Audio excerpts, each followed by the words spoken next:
Là, on a annoncé l'Éthiopienne sur la première marche du podium et qui inscrit son nom au palmarès du Saint-Paul-Mort féminin.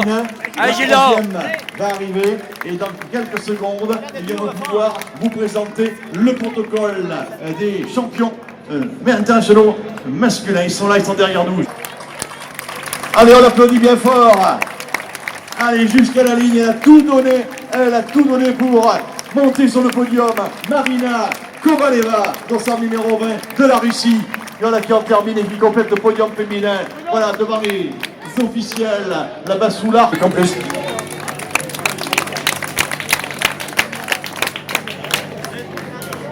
Voilà, avant de passer donc dans quelques instants avec Pierre au protocole, voilà, on va donc retrouver là Anastasia Velikado également qui franchit donc la ligne d'arrivée. Voilà, bien sûr, le protocole, c'est maintenant une histoire de Pactalaron de Bru, voilà, qui nous arrive avec également Vita Poteriuk, voilà, qui franchit également la ligne d'arrivée. Sur la troisième marche du podium, Willy Douimana du Burundi. Mort à les communautés du Moisan, le deuxième. Aujourd'hui, il est là avec son joli maillot bleu. Il s'appelle la Toura Kumbi. Voilà, un joli trophée remis par Kumbi du Président. La clé de l'Éthiopien Getache Tedla Djemane. Coupe remise par la représentante du Télégramme. Les félicitations et les récompenses. On va faire approcher nos champions. Djemane. Et bien sûr le Burundi pour la troisième place avec Willy Douimana. Allez Didier, allez, allez Didier. Les photographes de ce côté c'est fait. On va se tourner ici. Voilà, les photographes qui sont là. Hein, pour Charles. On va faire une photo, je la ferai, je t'enverrai. Yannick Vénère qui était le commentateur officiel. Merci à vous les champions. Merci Willy. Voilà, dans quelques instants, il va nous rejoindre les féminines et on prendra le temps également de faire quelques photos entre nous. Voilà, on va continuer avec le public d'applaudir les coureurs. Voilà, les filles vont arriver on va le faire ensemble. On va enchaîner le protocole officiel. Donc tu as vu arriver les coureurs, ça arrive toujours. Tu sais que François le 16 nous disait tout à l'heure, viens, en plein milieu, on va faire au milieu, comme Johnny quand il chante, plein milieu de la scène. Bravo. Voilà.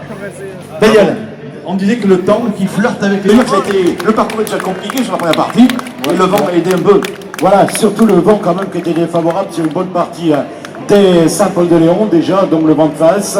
Ensuite, le vent quand même toujours légèrement de côté, mais de face toujours, pratiquement c'était défavorable sur tout le parcours. Donc je pense que le résultat est là, je pense que le chrono a joué beaucoup là-dessus. Et puis je vais apporter un bémol, quand on fait 1h05 et quelques secondes, c'est quand même du très très haut niveau. Moi j'ai vu les Français être en équipe de France aller au championnat du monde et faire des 1h07, 1h08 au championnat du monde. Hein. Voilà, tout dépend bien sûr des conditions. Voilà, du parcours et des conditions et du pays où on se trouve. Exactement. Et du degré de forme aussi. Hein. Surtout que c'est pas tellement pas non plus à une bonne partie. Voilà, donc il fallait le dire.